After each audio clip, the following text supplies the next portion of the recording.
Hi, and we are back. Welcome back to the Ultimate Mii Fighter Tournament number 3. Last time we did the first half of the round of 32, and today we're going to be doing the second half, starting off with this battle right here. So, without further ado, let's begin. Alright, now this battle, as you saw already, is going to be Pokey Minch versus John Arbuckle. Pokey Minch being the main antagonist, or I guess one of two main antagonists of the Mother franchise. Like he was the penultimate boss in both Earthbound and Mother 3, where he was basically like the secondary antagonist of Earthbound and then the primary antagonist of Mother 3. Whereas I guess Geese, or I guess Gige, if it's Gige then Guy, I guess, was the main antagonist of both Mother 1 and Earthbound. So I guess he's slightly more of a main antagonist, but it doesn't really matter. Anyways, Pokey is here. He is the number 2 seed of the tournament due to the fact that by the end of Mother 3, he is basically functionally immortal and also a supreme dictator. So pretty good combination if I do say so myself. So yeah, he's going to be earning that second seed. But John Arbuckle doesn't really care about dictators or immortal people because he is the definition of average, and he is showing that the average are just as good as the mighty. So let's see what he can do about that. We are here on Icicle Mountain, or Glacier, or Summit, whatever it's called. I think it's called Summit. Third time's the charm. And if you're wondering, John Arbuckle is a 1-1-1-1 Mii with the standard outfit because you know he's just that average. You know, and okay, speaking of not average, was that counter? That was a very high IQ counter. I don't even know what he countered, but that's gonna do it. He's currently sitting at 151. But you know what? He got that early stock, and you know, at the very least, even if he doesn't win, he's at least showing that like the common man can at least compete with the elite. So at the very least, I respect him for that. But I mean, honestly, maybe even win. Like, you know, he's playing well. Definitely isn't seeded to win. But you know, upsets happen. So I'm excited to see what he can do. All right. So right now, just kind of hanging out around the side. So yeah, that side B is pretty funny. It's kind of like I guess it's sort of like when you do it, sort of like the same knockback as like a fully charged Luigi green missile, like that isn't like a misfire, but it also puts you into helpless, I guess, because it like activates immediately. So yeah, that's how that move works. If anyone's curious, he also has the Crom being okay. Yeah, Pokey is going to be shooting all of his projectiles. I think the way that move works right there, you kind of like charge up and you shoot a little canister, and that like kind of multi-hits people. It's actually pretty good. Mii Gunners, actually, I mean, all of the Miis actually have there's some pretty insane specials. But yeah, anyways, John gonna be up air. Yeah, up air on Mii Swordfire, insanely good. Up smash on Mii Gunner, also insanely good. Hits completely around you, and yeah, because it's basically Samus's, but like less janky. Like people are less likely to fall out of it. So that's pretty nice. Pokey gets wise to the constant side V spam, so he's going to be shielding that one for once. But it doesn't really matter. And okay, John is not dead. That's good. You never want to see the SDs, you know. So but up smash. Well, okay, wow. John here to make a statement. One more up air will do it. If you know what, forward smash him. All right, I was gonna say if that up B, if he got like the last hit of it, like the ground hit, it probably would have killed. But then John was like, you know, I'm just gonna forward smash you instead. All right, John Arbuckle, definitely the biggest upset so far. It's gonna be the 31st seed over the second, and John Arbuckle showing that the common man, the average man who constantly gets dejected, just as good as a immortal dictator. So good on him. Alright, and speaking of the Mother series, we're going to be having this next game here on 1, and you know what, I swear I set this to be Battlefield and Omega variants, but I think we've only seen Omega, so maybe I did that wrong. If I did, apologies, but it doesn't really matter in any case. Anyways, we have Killer Keemstar, the other representative for YouTube. I believe Chris Boers already went out, so he's going to be our final YouTuber standing, versus Nigel Thornberry of the Thornberries, who likes to smash, so I think it's pretty fitting that he's here. He finds everything smashing. And alright, Killer Keemstar. Okay, so Killer Keemstar definitely a very vicious player, I'd say. Going to be pretty much pure offense. So yeah, just kind of does that usually right in Nigel Thornberry's face. Yeah, just going to be another one. Yeah, that's kind of the fighting style I'd expect. And Nigel Thornberry, definitely a bit more of a pacifist. I mean, probably completely a pacifist, I'd say. I think he's a pacifist, right? I mean, he's all about like conservation at the very least. So yeah, I don't really know. But yeah, so this is kind of like a battle of the complete opposite personalities, I guess. So that's something. And alright, both people off on the ledge. And alright, back air, not going to do it just yet, but another one probably will. Nigel Thornberry needs to... That was a great up air, yeah. He literally just fell off the stage and then up aired immediately. That was actually really, really smart from Nigel Thornberry. And then down throw into that.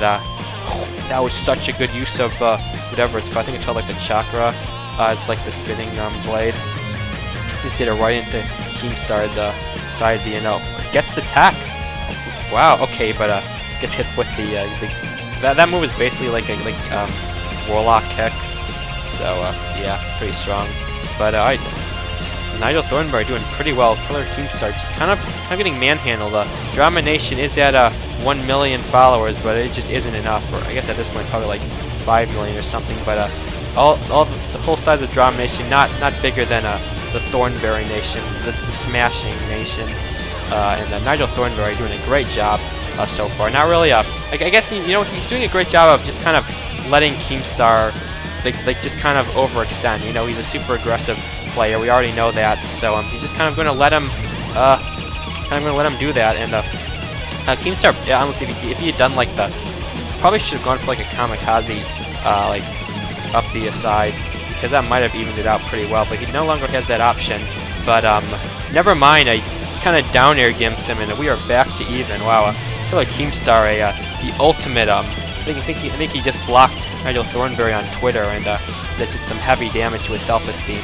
So yeah, Nigel Thornberry going to be down to both down to their last stock. So definitely anyone's game. And Keemstar definitely seemed to have figured something out. He's been playing pretty great as of recent. So I honestly wouldn't be surprised if he brought this all the way back. He's definitely got the momentum. Maybe he found out some juice about Nigel Thornberry's past. Maybe he used to be pro like big business. He used to pollute in the lake, and it just did a hefty damage on Nigel Thornberry. Like, that video got a lot of views, and Nigel Thornberry might be okay. He's not going to be dead just yet, but I mean Nigel Thornberry is still in the lead, but like it is closer, and yeah, Nigel Thornberry, maybe he got a little upset about that, like a little bit of backlash. Keemstar not happy with the way Keemstar portrayed him, but okay. Alright, now Keemstar does have the lead. Never mind, Thornberry has it. Okay, both go. Where are you going, Nigel? Okay, you're still alive. Everyone's still alive. Keemstar now that did so much damage because he like grinded him up against the wall, and so he got every single hit. That's just gonna do rage. You know what? If there's ever a player who would benefit from rage, it's Keemstar. So I mean, they both have a lot of rage. Down air, yeah. If it's sent to the left, that might have been something, but that up smash is going to eviscerate Keemstar. Keemstar just got banned off YouTube, so Nigel Thornberry banned him, honestly. Smashed him just right off YouTube, honestly, and Nigel Thornberry took it. Nice. Alright, and time for another Mii Swordfighter ditto. So many dittos, it's just crazy like that. And we were on another stage that is new as of this tournament. This one being the King of Fighters Arena. Came with Challenger Pack of 4. So yeah, we're gonna be getting. It's nice that we at least got all the new stages that we could. But whatever. Anyways, this time we have Ryuko Matoi, the Life Fiber Hybrid Legend of Kill la Kill, versus Drake Bill, the Nickelodeon star. Who okay, well, Ryuko just a bit of an early death right there. That's gonna be a bit unfortunate. Drake Bell, a great gimp, to be honest. If you're wondering why he has that outfit, it's because it's the power saw, and yeah. That's the whole reason. This was the best meme I could think of regarding him. And also his neutral B is the Kids' Choice Award that he's gonna be throwing out. I saw him throw it out a little bit. Anyways, Drake Bell took the early lead, but Ryuko Matoi not showing down, not showing any sign of weakness. I mean, she kind of loses initially and then comes back and destroys her opponent. So this is kind of accurate to the show, to the anime, I think. Also, if you're wondering what her outfit is, that was the closest thing I could find to Senketsu. So yeah, not that great, but whatever. Anyways, alright, we are Ryuko almost a full stock down, and Drake Bell playing out of his mind right now. Wants to win another Kid Choice Award. I think he's actually bankrupt at this point, so maybe he got maybe this is his finally got like found a job. He has to take every job he can, and he's putting in all the work. Ryuko Matoi did take his first stock at least. She still is I mean, he showed that he was charging that up smash. He didn't have to fall into it. There's the Kids' Choice Awards. He's sent in her way. So really wanted to show those off. He sent them in that was so smart. He just fell off and up there. That's real. Drake Bell I am surprised that he is this adept at fighting. I mean, maybe that's why they couldn't give him the power sword, the power saw in the episode, is because if he actually had it, he would have just killed everyone. You know, he was getting pretty not too happy with Miranda Cosgrove. You know, maybe he bring it out or something. Miranda Cosgrove was actually in the season 2 Mii Fighter tournament. Maybe I should have had them fight each other, but oh well. Anyways, Ryuko Matoi onto her final stock. We'll see if she can do something. Dragonball is not really letting her breathe, to be honest. He's been playing this very well. That was a great spot dodge. She kind of went for a Hail Mary right there. That move was actually pretty bad, but okay. Wow, that was pretty crazy. She started that down air on stage and then just brought it out. I think these two have the exact same up B, so that's pretty interesting. I don't know if they have completely the same move, but okay, that's a medium-sized punish. Honestly, probably a small punish compared to what the Mii Swordfighter can do. And alright, so that was a bit of a gamble, but I guess that's kind of what you have to do at this point. And like they never really go for like a full edge guard. They kind of jump off, and then they like you can like jump off and then like back air, but they just kind of never seem to want to do that. Oh my God, that's it, isn't it? Okay, no, it isn't it. I was afraid that would be the end with the foot. So we haven't seen a true footstool kill yet, have we? Mii Swordfighter back throw does kill at some point. So but also Mii Swordfighters never seem to want to pummel. You kind of want to pummel if you're going for a kill move. This like a kill throw that isn't like super great. And you know what? They really just love down airing each other, don't they? And alright, Ryuko Matoi not really in great shape. And yeah, she's dead.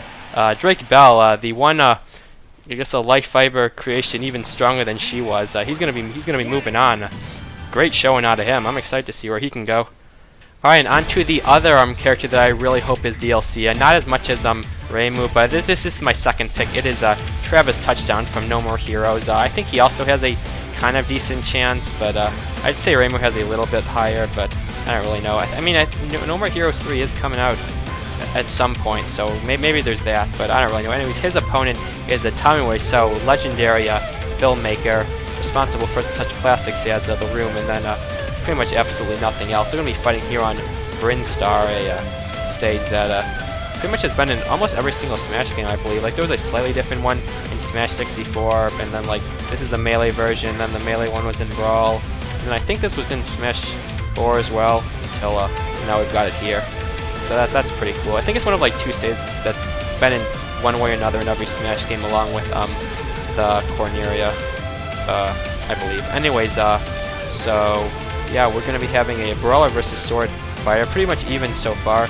I guess for some reason Travis was commissioned to assassinate Tommy Wiseau. Not really sure what he did to deserve such a fate, but Travis is coming after you. I'm not really sure what you can do, and well, he can try shot putting. He threw the football at him, but that's child's play for Travis. Just easy parry into up smash.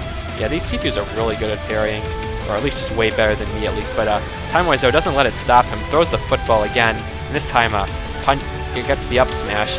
So it's pretty good. Okay, that was a great use of neutral or of up B. Just kind of did it. Yeah, it's not as like strong as like Link's if you like do it like in the neutral, but it's still pretty good. He did it again. That's interesting.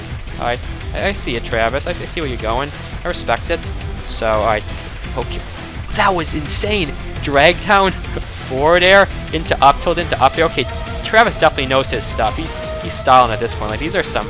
Okay, well, Tommy Wiseau, I guess didn't know that you're allowed to punish people if they make critical errors. But that's all good. Travis barely misses with that neutral B. That happened a while ago, but something so hard to count on, like what's going on, because it's like you're trying to explain something, then like something else happens. That's cool, and I don't really know. Anyways, a forward air, not going to do it. Travis touchdown, definitely in solid control. But Tommy Wiseau, the tackle, I think that was in the room at some point. He tackled someone, probably Mark. Oh, hi Mark.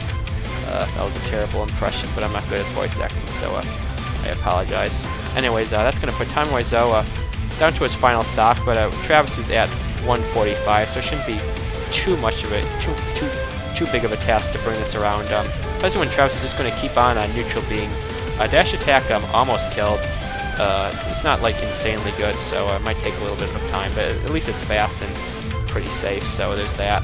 Still isn't going to do it. I think that was the weaker hit of it, but up B's not going to do it. Travis living at 185. Tamoizo just doesn't know how to finish this guy off. He isn't. The only person he ever killed was himself. That happened in the room, by the way. I'm not referring to the Tamoizo in real life. I think his in the room is his character just called Tommy. I don't actually remember, but I wouldn't be surprised if it was. So maybe that statement is vaguely correct. Anyways, we got Travis. Still in the lead. He's basically been in the lead, I believe, the entirety of the game. Went for down tilt into... That would have been an insane side B, because like I said, that puts you in helpless. So if he's going to go off stage for the side B and he misses, he's losing it. But I guess if you do side B like on the ground, you just kind of stop at the ledge. Sort of like Ike's side B. So, okay. That's pretty cool. Yeah, I guess also like... I'm not sure if other side Bs do that, like the side Bs that like send you really far horizontally, and that is gonna do it. That was, I think we've seen that already, but like that was so smart. He read this, he forward aired, then Tamoizo spot died, but then he like fast fell off the ledge and then immediately up aired and caught them like the punish on Tamoizo's like spot dodge. So that's actually insane. Travis touched him. I'm very excited to see what he can do in the future. Alright, and okay, so it is Battlefield plus Omega. It's just the first 12 matches were just on Omega, so whatever. Anyways, we are on to my personal favorite Mii in this tournament. That's going to be Leo Luster. If you don't know who Leo Luster is, he's basically the alter ego of Bluster Kong, who I believe got runner-up in the second Mii Fighter tournament, which is why I see it Leo Luster as third, since I figured you know, he's basically a better version of the second best character in the second one, so I expect pretty big things out of him.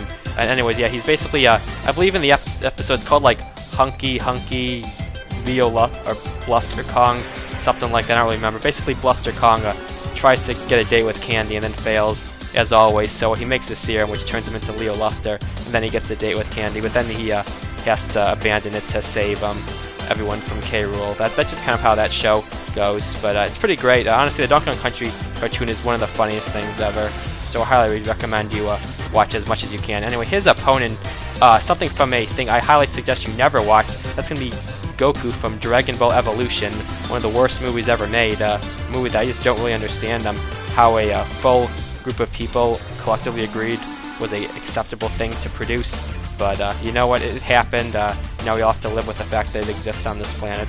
Anyways, Goku actually going to be taking the first stock. I seed him super low because, actually, you know what, it is even because he's from a bad movie. It's because Goku in Dragon Ball Evolution is a complete pussy, and that's one of the reasons it's so bad.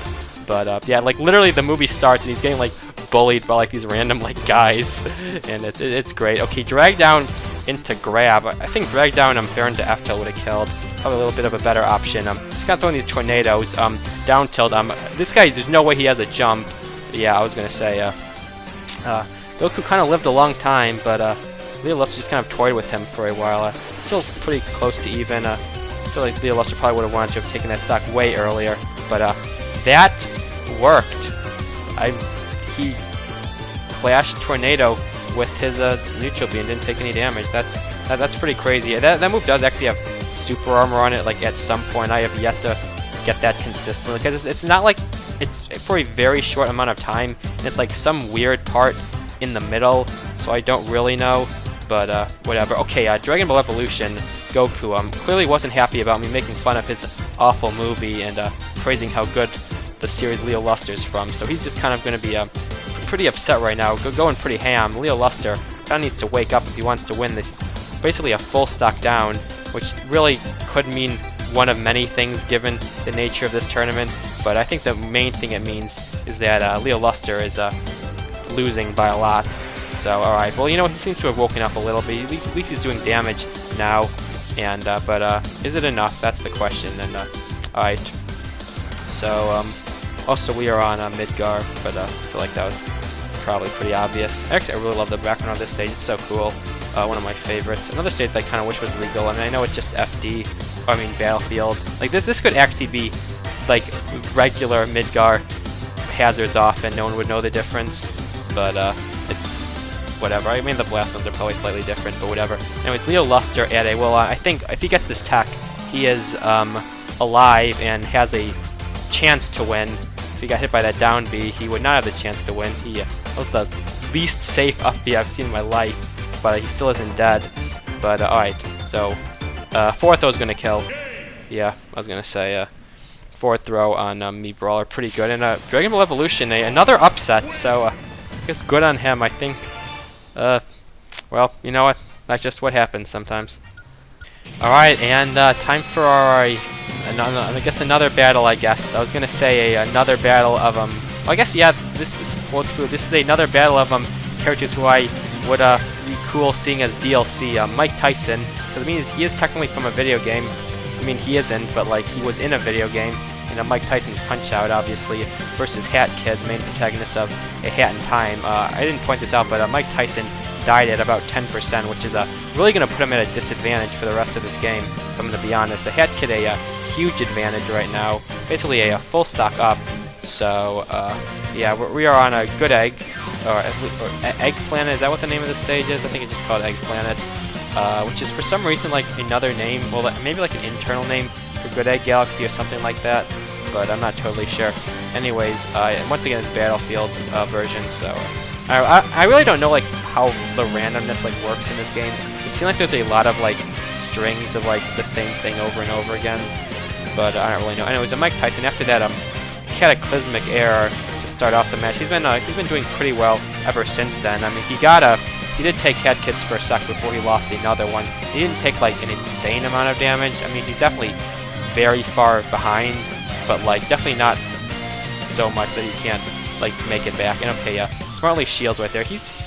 Yeah, that was a really good start like to that stock. Like he's not in the lead. That might kill. I mean, if Hat Kid had a different recovery, that might have killed. So I guess maybe for future reference I should try and standardize like the Mii set moves, but like at the same time I just try and choose the ones that are most fitting to their character. And Mike Tyson pretty much brought that all the way back. He is going to lose his second stock first, but he did bring Hat Kid to 115, or I think it was 107.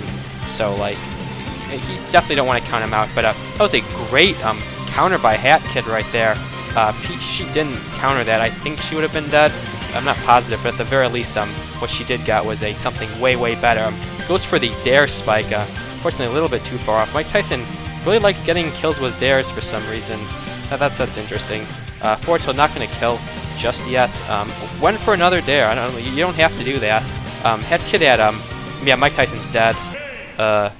Kind of got gimped by Hat Kid. Hat Kid, great awareness to just bring down the dare. It's a great move. It's so good at gimping.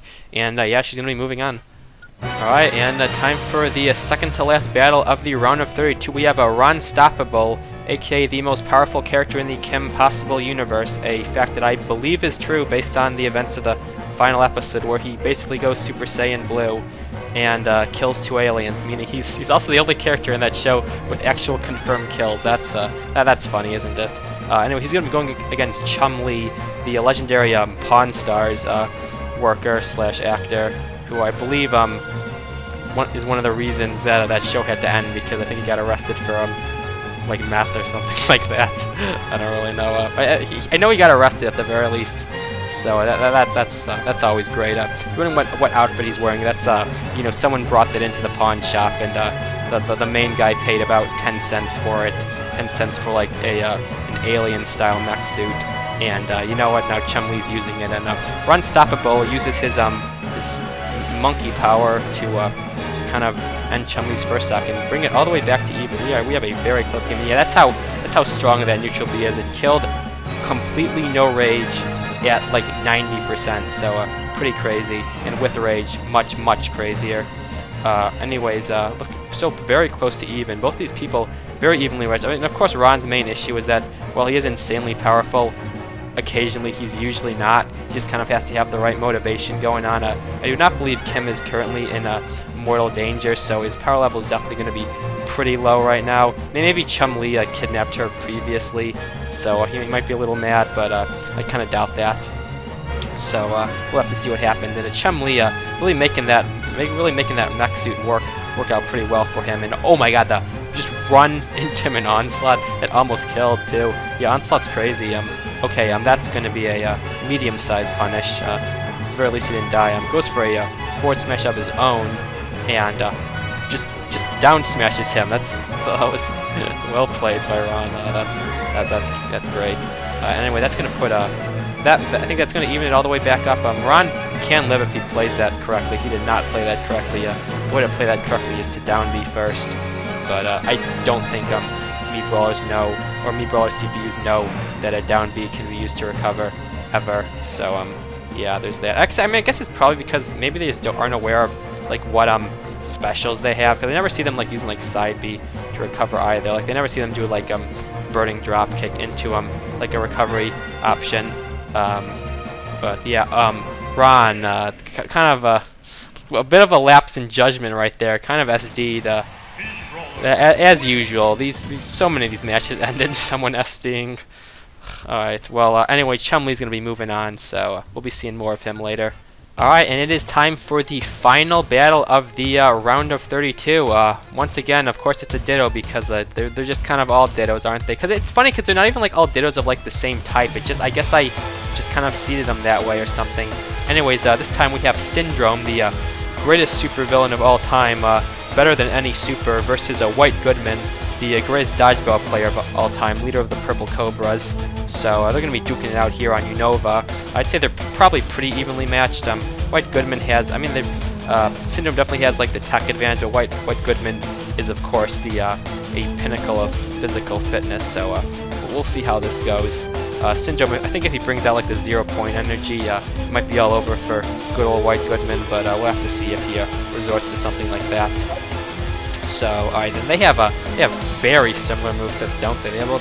I saw they both had counter throw. They both had I think it's called like Hurricane Kick, and I'm not sure about the rest, but we'll have to see. Up air, not going to do anything. Yeah, up air like never kills on Mii Brawler. It's kind of crazy like that. White Goodman currently at 176%, and just kind of okay. They really love that counter throw, don't they? Fun fact that you cannot counter throw a counter throw, so I don't really know what exactly they're trying to do. And White Goodman, is at a pretty critical percentage. He is going to die there. I was going to say, if he like found a, I mean, he's really not like too far out, because I mean, I noticed he has like the super strong neutral B, so if you can just kind of sneak that in somewhere, that'll definitely be the stock. Forward tilt will not be the stock, however. Yeah, that move, if he did that like facing away and somehow lived, that would have been crazy, but did not attempt such a feat.